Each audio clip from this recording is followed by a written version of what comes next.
Good morning, good afternoon, and good evening to everyone who's joining us from around the world. Really appreciate your time joining us for this wonderful seminar.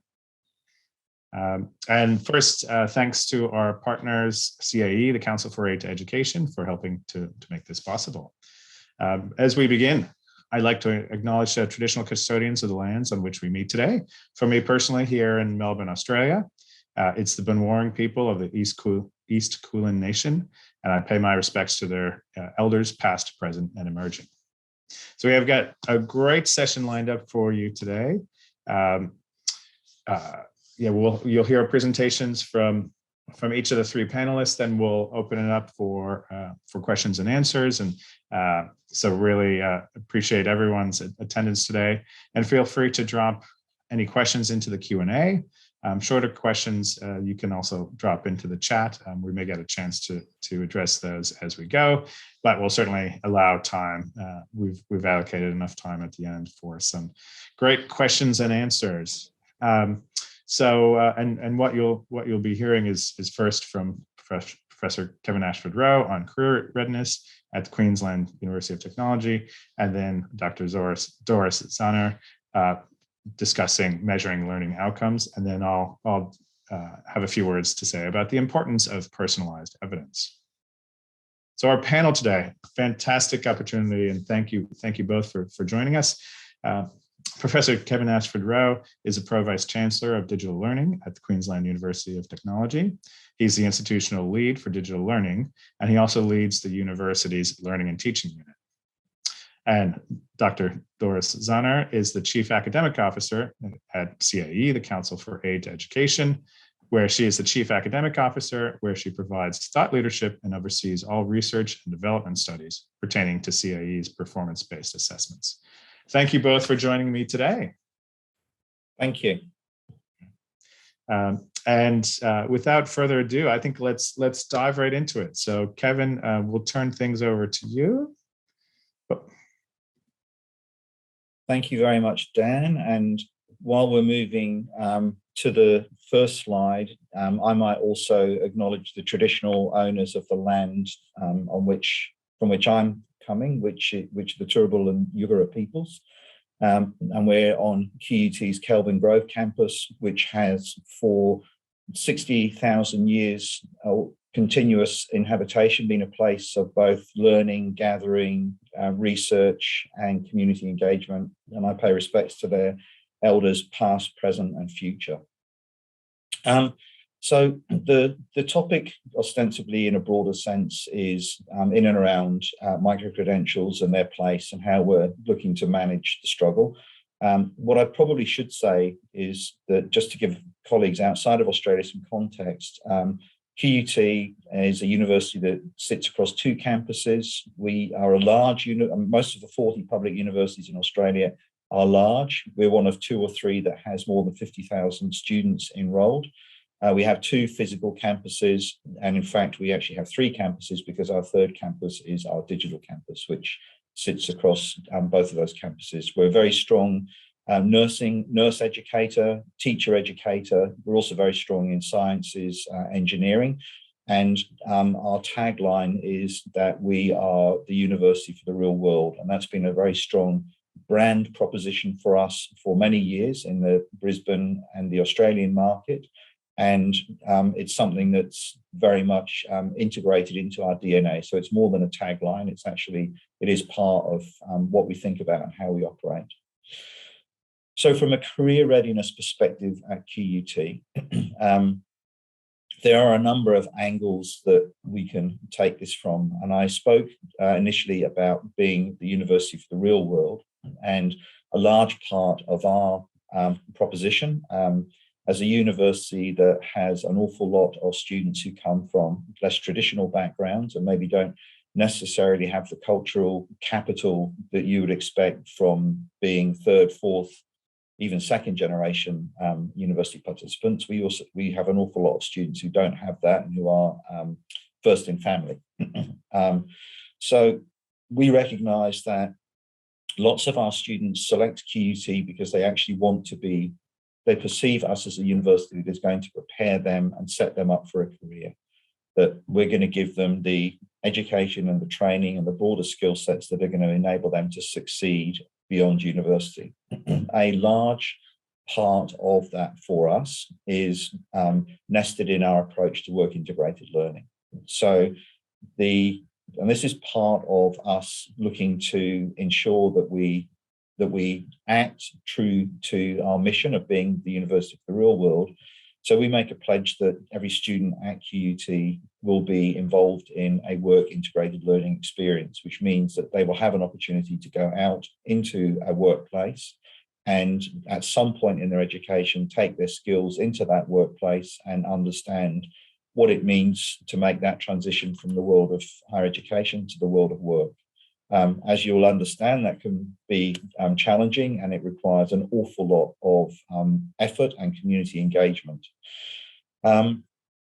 We also are very clear about recognizing and identifying the skills that students present with, and I think micro-credentials is probably one way that we can more, as we move forward, mature that conversation even further. We have a whole range, as most universities in Australia would, of means of recognizing the skills that potential students present with, and how we might help to identify those skills and parse them into some recognition of prior learning for existing courses.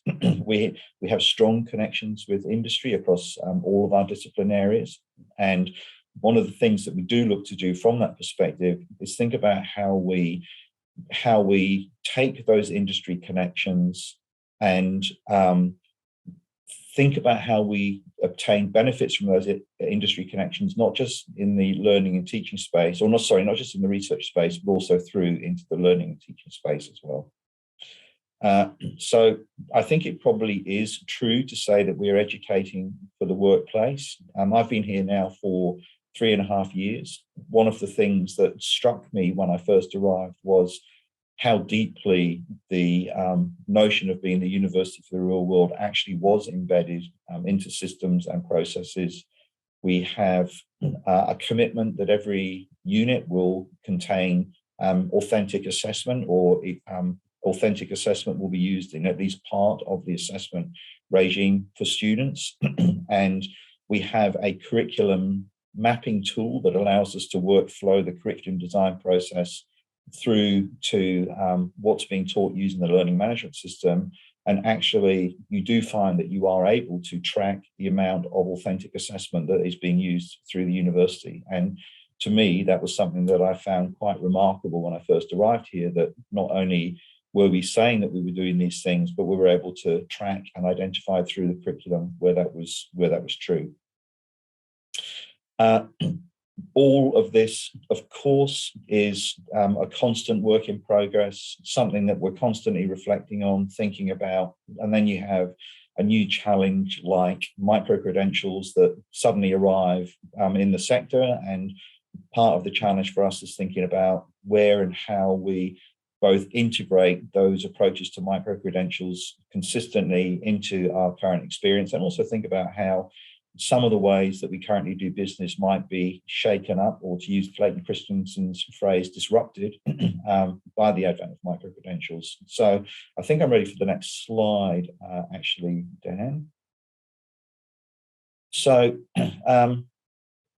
if I had a magic wand for both QUT and HE institutions, what is required to meet future need? Well, I think the first thing I should say is probably if I had a magic wand, I would be much more selfish than thinking about what could I do magically to help the sector and in the institution I work at. And I think if I had 3 wishes, I might save the last one, but I'd probably be doing something for myself. I think if I had a magic wand, in terms of thinking about what's required to meet future need, and I think we'll probably come onto this conversation a little bit more broadly when we talk about our Queensland micro-credentialing community of practice. I think that we are probably an industry that is about to, or is in the process of undergoing, the digital disruption that we've seen many other industries go through. I think we've had little bits of that have impacted us in higher education, but I think it's coming our way.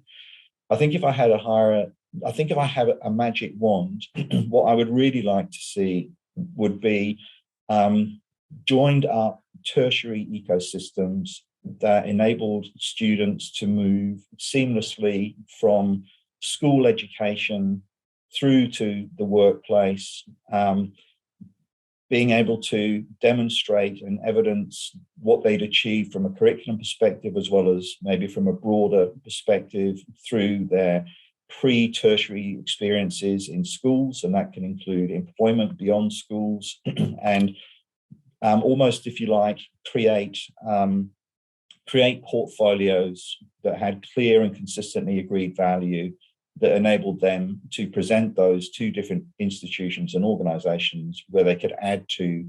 And that's whether they were able to complete a full degree or whether they had to drop out partway through a degree, but other than dropping out with nothing, they were able to drop out with some kind of acknowledgement of their achievement in the form of a certification. The next slide, I think, Dan, we might have. So I think probably I've covered off on most of what's on that slide already. But again, happy to talk a bit more about our cross-sector working party or community of practice. But again, but yes, very much from my perspective, I think when there is disruption, it is easy to lose sight of the fact that the purpose of education is to educate learners. And yes, we do have to make money to succeed, to be able to continue to do that. But what should be driving us is thinking about the ways that we create and curate those ecosystems that enable our students to succeed. Brilliant. Thank you so much, Kevin. And a reminder for everyone, feel free to pop questions into the Q&A as we go. And I love that tagline, University for the Real World. And as you reinforced, Kevin, the authentic assessment is such a critical aspect, and connecting that ultimately with industry.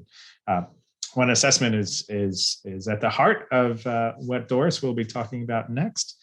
So again, thank you, Kevin, and let's jump across to you, Doris. Thanks, Dan. Thanks, Kevin. So I'm going to spend the next few minutes talking about how do we close the gap between learning and assessment and moving into the workforce. So next slide, please. Just a little bit about CAE. Dan mentioned the Council for Age Education. So we're a nonprofit organization, and our mission is to improve student learning outcomes. And whether that is critical thinking and problem solving, like we have in our flagship assessments, or customized assessments for institutions, we kind of do it all. We were originally part of the RAND Corporation until 2005, and we measure critical thinking, problem solving, and written communication skills, which are essential skills for success in both academics and career. So up till today, we've measured student skills over 800,000 students at 1,300 institutions worldwide. And we partner with Edalex to deliver evidence-based microcredentials based upon the assessments of critical thinking for our students. So here's the situation. Critical thinking, problem solving, and written communication are essential, as I said. And proficiency in these skills is predictive of post-academic and career outcomes, as evidenced by the research that both myself and other colleagues out there have shown. But these skills are rarely explicitly taught or measured, and they're almost never reported on transcripts. So when students graduate from university and they're entering the workforce, they have their grades reported as well as these transcripts, but hiring managers don't know what these skills are in terms of critical thinking, problem solving, communication. And this is problematic because even these employers are basically saying that the applicants lack these skills, even though they're graduating with high GPAs. Next slide. So why are these skills important? They've been shown actually to be the skills that have been consistently ranked by employers as most important over time, on top of content knowledge. So you assume that students who are graduating with a higher education degree have content knowledge within their field of study, but these are the skills that employers are looking for beyond content knowledge.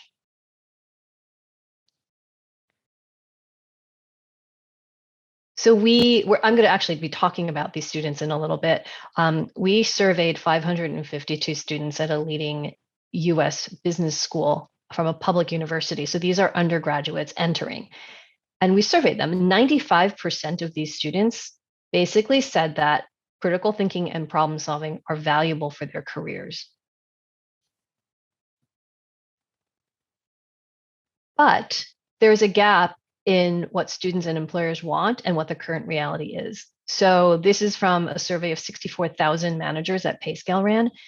This survey showed that 60% of hiring managers say that recent college graduates don't have the necessary skills in critical thinking and problem solving, and 44% say that they lack in proficiency in writing. So this is outside survey research. Our own research at CAE, which is the next slide, actually show that upon entry into higher education, up to 60% of our students on our sample are not proficient in critical thinking, problem solving, or written communication. And by the time they're ready to graduate, 40% of them are still not proficient, as evidenced by a standard setting study that we conducted.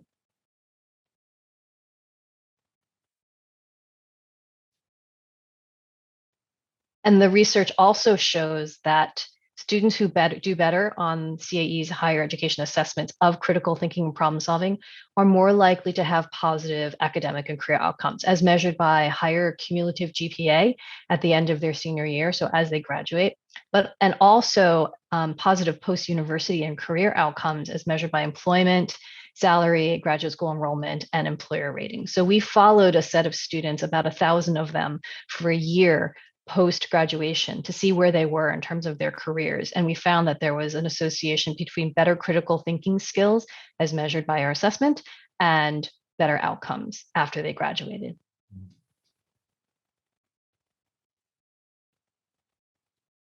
So what is it exactly that we measure? Well, we're looking for, as we mentioned, critical thinking and problem solving in terms of data literacy, critical reading, and critiquing arguments, as well as written communication. So how well can students write? And do they adhere to grammar for the written language? So how do we improve this? What can we do to help improve the skills so that students are prepared for graduation and then workforce? Well, we look at authentic assessments, and Kevin mentioned this before with his program with authentic assessments. We make assessments that are real world based. So students are situated in scenarios that they might encounter in their first job or as an intern while they're at university. And we ask them to recommend a solution using information that's provided to them.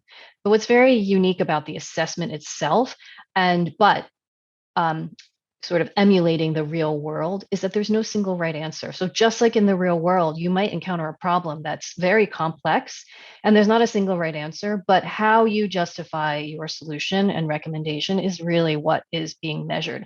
That's what is critical thinking and demonstrating critical thinking and problem solving skills. Thanks for that, Kevin.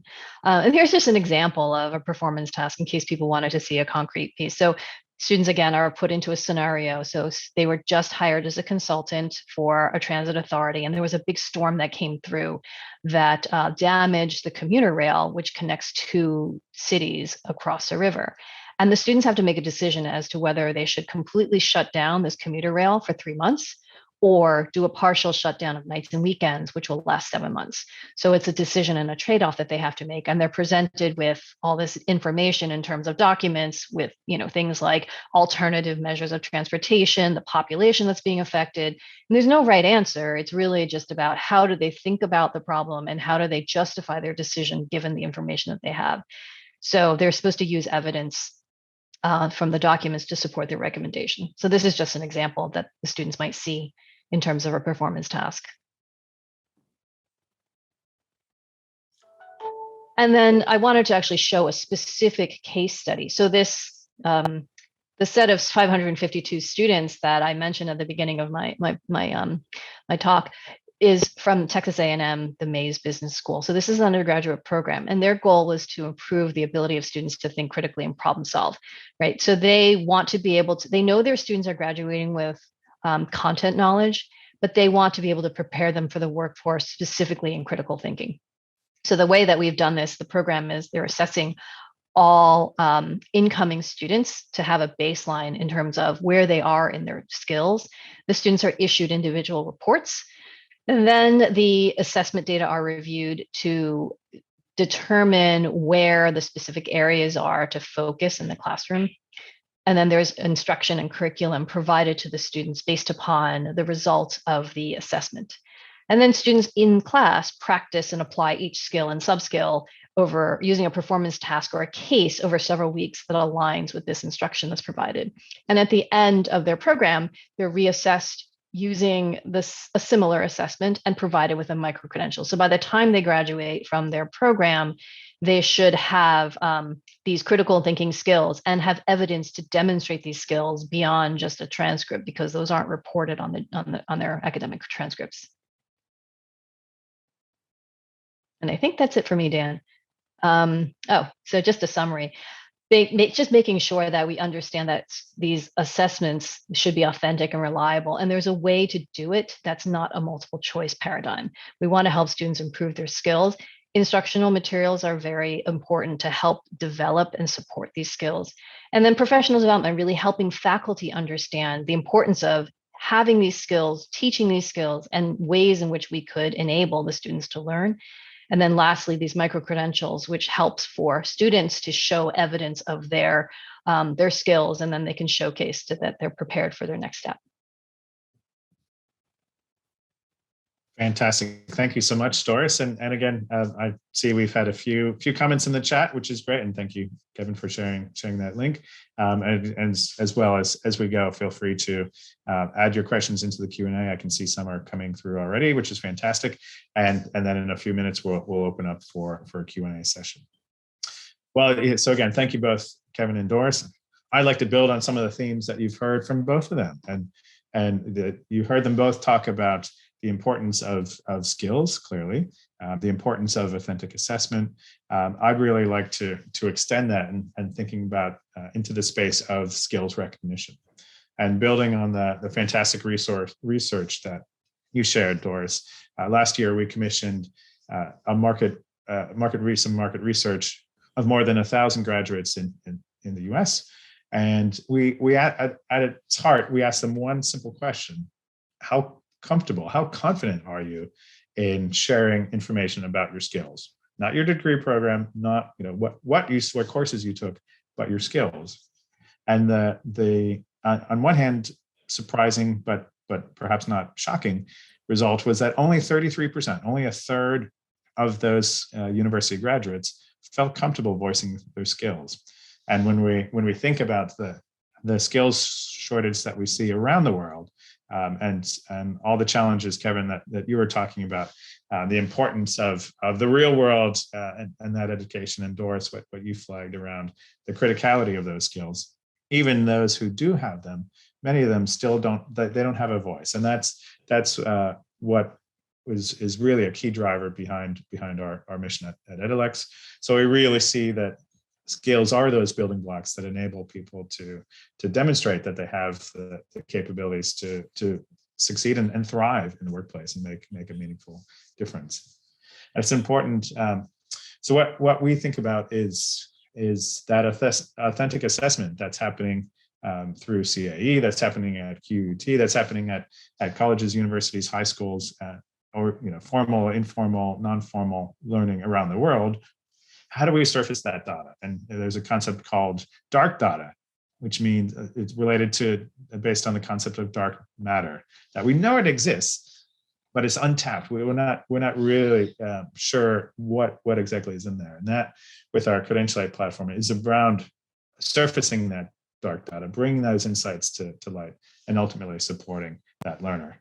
And we contextualize things, that data, to make it relevant for the learner, for the institution, and just as importantly for prospective employers.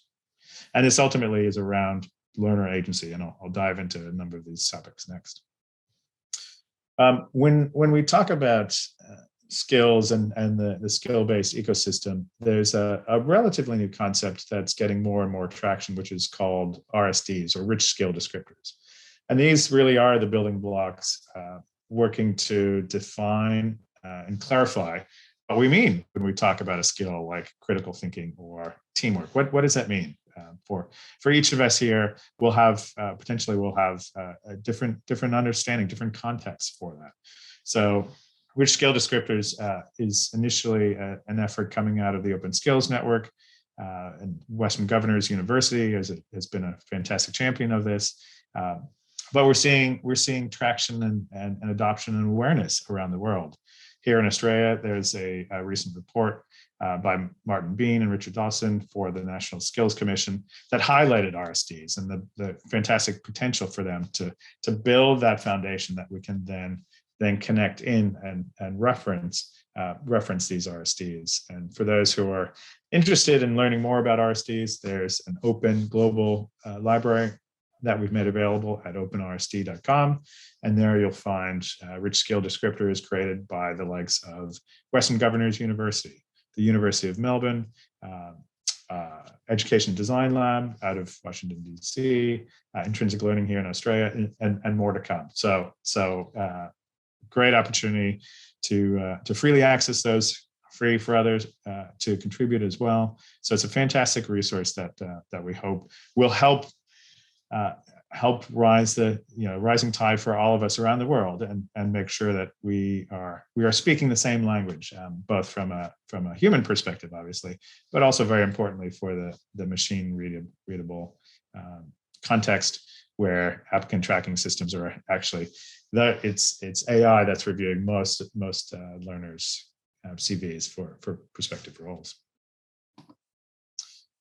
I referenced alignment earlier, and context is essential, and important to think about what, and Kevin, you talked about this at the beginning, the importance of that connection with industry. So recognizing what industry skills are relevant when we're talking about skills that learners are gaining from education, connecting into frameworks. These could be institutional frameworks. Many of our universities here in Australia have a graduate attributes framework that they'll look to demonstrate the development of those skills or attributes in each of their graduates. It might be an industry framework, such as Engineers Australia, or an accreditation, other peak body, or it could be a national or a global standard. So again, that's really important to help contextualize this for anyone who might be looking at a particular piece of evidence, and ultimately coming back again to that learner to give them a voice for their own skills. And certainly connecting in with job and labor market data, very, very important as well. This mobility and meaning for digital credentials, it's amazing that what the technology has been able to enable. If you look at some of the research that Credential Engine has done last year, they identified nearly 1 million unique credentials in the US alone. And you think at the pace at which things are developing and changing, and certainly if you look globally, that's going to be well into the millions. So the question then is, how are learners and how is industry and how are institutions meant to derive any sort of meaning from these millions and millions of potential credentials, and the technology for issuing digital badges, digital credentials is fantastic, with multiple badges being issued, viewed, verified every single second around the world. But the challenge and importance for all of us here is to ensure that this avalanche of digital credentials and digital badges not become an impediment in and of itself. That if you put yourselves in the shoes of a prospective employer, you might look at one digital badge at a time and try to understand, what does this mean? And I think the challenge that we're all working towards by basing this on authentic assessment and by providing personalized evidence is to ensure that these digital credentials do not turn into stickers, that they are actually something meaningful for the learner, for the institution issuing them, and very importantly for the prospective employers. And that again comes to the core of thinking about what does it take for a learner to give them that voice, to move them from that 67% who don't feel comfortable voicing their skills, and increasing that cohort who do have that comfort level. And Kevin, you referenced, many of your students are first in family, and that's certainly something that we see all around the world, and it's been coined, the new majority learner, that they're not the traditional student straight out of high school, so they may be returning, a whole bunch of different drivers. So what are the ways in which we can provide that evidence and that meaning for the learner? And from a credential aid perspective, that's through the quantitative, so the scores, but more importantly, the qualitative feedback. So giving them, again, voice on how they've been assessed through authentic assessment. But then we also have extended that concept of evidence to artifacts. So one example is we're working with a university in the Middle East who are reviewing and enhancing their medical imaging program. So they're looking to provide that personalized evidence, and with the ability to share artifacts, they discuss the option of sharing a 10-page detailed review of how that learner performed, or sharing a single chest X-ray that student performed, and which was assessed by the institution. Again, that output of authentic assessment, and they've opted for that single chest X-ray. Right? So that for those employers who are looking for radiographers or medical imaging specialists, just that one image can capture the abilities, the skills, and the competencies in alongside the quantitative and the qualitative feedback. So I think it's important for all of us to think about how do we deliver authentic assessment, which is a huge undertaking in itself, and that's where experts like CAE and QUT have focused on work in that space for many years. And then how do we recognize it? How do we share? Because ultimately, it's all about the learner, putting the learner at the center, giving them that agency for their own selves to truly understand what their skills and capabilities are, to give them that voice, to share that with others, either from social media or through their LinkedIn profiles, but ultimately to help them engage with industry and get them out in the workforce and successful, or wherever their initiatives may lead them. So that I'll wrap up there. So we'll jump to Q&A. Again, a big thank you to Doris and the Council for Aid to Education. Big thank you as well to you, Kevin, from Queensland University of Technology. I'll stop sharing and let's jump over to the Q&A. And again, feel free to add your questions in. I see we also have quite a few in the chat as well. I'll start with one, again, based on both of you talking about authentic assessment. Interested in the challenges that you've seen in getting to this point with authentic assessment, and then that recognition from the learners as well as industry around the value of authentic assessment. So Doris might ask you first, Sure. and then Kevin. Yeah, I'll pick on you first. Okay, great. So great question. Authentic assessments are challenging to make because we're trying to make the situation and the scenario something that a student or a candidate might encounter in the real world. You don't, on a daily basis, at least not that I'm aware of, answer multiple choice questions, A, B, C, D, as part of your job. And so really it's like a lot of research goes into these authentic assessments to make sure that we're measuring the skills that we say we're measuring, and that the students are engaged and are putting forth their best effort in order to answer those questions. So as far as assessment goes, it's much easier to make multiple choice items. But I think the value for both the people who are giving the assessments, the educators themselves, and also the students, even though students don't necessarily love taking tests, these tests that are authentic seem, at least from the surveys and the research that we've done, the students are more engaged and put forth more effort as a result of that. Fantastic. Yeah, look, I mean, authentic assessment is a particular area of research interest for me. And in fact, I did my doctoral thesis on it, partly in large part because I don't particularly necessarily believe in the paradigm that says the best way to assess all learning is via an essay or an exam, particularly an exam that's taken in a big hall with people watching over what people are doing. So I have a strong belief in authentic assessment. And I think that there is also a role for the use of increasingly designed authentic assessments that engage students earlier and more proactively through their learning, but probably has some role in helping to mitigate some of the challenges that we have around academic integrity issues and the technology fight that we're currently engaged in with cheating sites. But I think one of the things that's really important, and this speaks a bit to the question about reliability, and also I think it picks up on Doris's comments as well about authentic assessments not necessarily being easy. And in fact, as an assessment person myself, I'd say lots of multiple choice questions are actually really badly designed. So it might be quick and easy to deliver, but to deliver properly, and that's a bit harder. So I think, and I shared a link.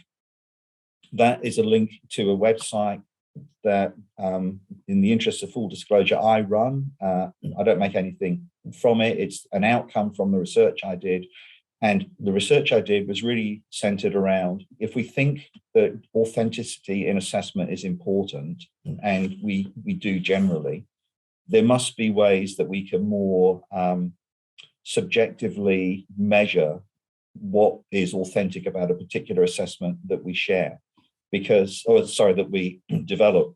Because if we're driving a notion that says this assessment is authentic, therefore it's going to be the successful achievement is going to be a reliable indicator of that person's ability to demonstrate something in practice, then we need to be clear about what are the specific elements that define an assessment as being authentic, and how do we then ensure that we've deliberately designed each of those elements into the authenticity of an assessment. Because I think if we're going to drive a conversation that says we want authentic assessment, it's not good enough just to say we believe intuitively that this is an authentic assessment. So a good example, I guess, would be a flight simulator and training a pilot on a flight simulator. Intuitively, we understand that we believe that would be an authentic form of assessment. But we need to be, as educators and designers of education, we need to be able to understand what are the specific components of that simulation that actually drive the degree of authenticity, to the extent that you are happy to climb into the actual plane that pilot is going to fly on their first flight out of the. And I think it also speaks to some extent, Dan, to your Middle Eastern University example of providing the chest X-ray, which I think is a probably reasonable outcome of an assessment to make a determination of someone's skills with. But what I'm more interested in as an assessor is what was the evidence of the skills that they had to aggregate and pull together that enabled them to deliver that successful outcome. And am I able, if I need to see the evidence of the steps that they went through to achieve that? And can they repeat that over and over? Because I wouldn't want my chest X-ray to be done by somebody who just got lucky once. Well said. Well said. Yeah, very, very important clarification there. And I think that's where the quantitative and the qualitative feedback alongside that. So the reason I shared my site is because it has on there a tool. It's a very simplistic tool, but it's basically there to assist people. If they really are interested in the degree of authenticity in assessment, it allows you to make a quick subjective analysis of the various elements that define authenticity. And if you think that the rating that it should be higher, you can work out where you might tweak your assessment to make it more valid, reliable, etc. Authentic. Thank you, Kevin. A question I think, well, from Jason, so I'll read it out. Says, at least in terms of written communication and perhaps critical thinking, do you think this is a systemic problem? Focusing on K-12 in America. Jason, who asked it, remembers his college professors telling him in 1993 that his cohort was the worst group of writers they'd ever had the displeasure to teach. Now, 30 years later, as an adjunct professor teaching mostly 100 level courses, Jason is having a very similar experience with the undergraduates that Jason teaches. They're arriving at university with what looks to me like 7th or 8th grade level writing. So yeah, maybe Doris, I'll ask you to take a crack at that. Yeah, I definitely think that the students are entering university without these skills, as evidenced by the research that we've done. So we had about 70,000 entering students in our sample. And of that 70,000, 60% of them are not proficient in critical thinking and written communication skills. So a huge cohort. So this problem isn't going to be fixed at the higher education level. This problem needs to get addressed in the K-12 space. And at least in America, I think there is much more awareness and there is more of a discussion and conversation about bringing up these higher order or domain agnostic skills. There are states that are going for a portrait of a graduate, which require these types of skills. However, assessment in the US in K-12 is, at least in the public schools, is still largely focused on content, ELA, math, and to some extent, social studies and science. So until there's awareness and an impetus for change, not to replace content, because content knowledge is certainly important, but to have this in addition to. And we're seeing things like social and emotional learning coming up, and we're hoping that critical thinking and written communication would be part of that as well. Great, thank you. And yeah, clearly it is a systemic challenge, at least in the US. Kevin, your thoughts from an Australian perspective? I really feel for teachers, school teachers. I mean, I am one by training myself, but it seems to me it's becoming an increasingly difficult job, and that curriculum, particularly in the Western world, is becoming increasingly political and increasingly contended and contentious, and so it's really difficult, I think, for teachers. And there is a finite amount of time that students can sit in the classroom, and then there's also finite amounts of time that students can concentrate on particular things. If I was to take a step back and look at the curriculum challenge and try and move it out of the political space, because it's certainly very political in Australia, I think that one of the real challenges that we have is we need to ask ourselves, how far is our curriculum being designed to prepare our school children to succeed in a digital world, as opposed to preparing our students to succeed in the industrial world? So those of us who design curriculum, our understandings of curriculum and what it takes to succeed are very often predicated in our own experiences. And we're none of us, I suspect, digital natives. We've all acquired these skill sets that enable us to succeed in this increasingly knowledge-based economy and digital world. And I'm not sure that we've necessarily flipped the switch in our thinking about curriculum and started to think that what is it that we need? What is it that our future students need to help them to succeed in the digital world? And if I take that one step further, it's not just the challenge from the school K-12 to tertiary transition. It's something that we constantly hear employers saying, you've not prepared your graduates to succeed in the professional world. And there's some interesting research. Gavin Moody and Lisa Wheelahan out of the University of Toronto and Australia have done some interesting research in the ways in which industry has, over the last 10, 15 years, there was a point when industry took our graduates with the understanding that they would have to contextualize their knowledge and train them to succeed in their workplace. And increasingly, industry has pushed that back to the higher education sector and sought to say, and tertiary more broadly, and sought to say, it's actually your role to prepare our graduates to succeed, to be job ready when they rock out of the university. and we're just as time poor as the school system.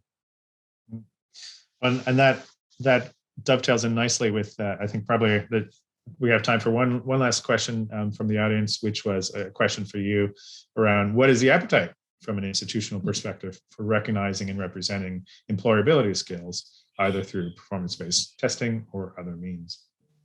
I think the appetite is huge. I think the challenge is going to be in execution. I think Australian universities have had graduate attributes. We sought to define what are these, for want of a better description, softer skills that we believe will enable students to succeed in the world of work beyond just their discipline perspective. And lots of us have spent an awful lot of time developing up quite detailed learning outcomes that describe what those skills are. And some of us have sought to think about how we embed them in the context of discipline curriculum, because I think there's an interesting debate that says, do you acquire those generic softer skills outside of the curriculum, or are they better acquired, embedded in a more authentic way in the context of the curriculum? But if they are, then they need to be properly embedded in the curriculum design as learning outcomes that are also then measured and assessed, constructively aligned to the assessment, assessed as part of that course, and then evidenced on test aimers or certifications that you acquire. So I think the appetite is huge across the sector. I think there's an enormous amount of work being done, but I think it's, again, thinking really clearly about what are the skills that are going to be important, and then thinking about how you design them into the curriculum and evidence them in deliberate ways. Wonderful. Thank you, Kevin. And we are at time, so I want to thank you both for the fantastic work that you're doing at your respective institutions, and for taking the time in the evening for you, Doris, and this morning, Kevin, for you. So yeah, huge thanks, and thank you, everyone, for your comments and for joining us today.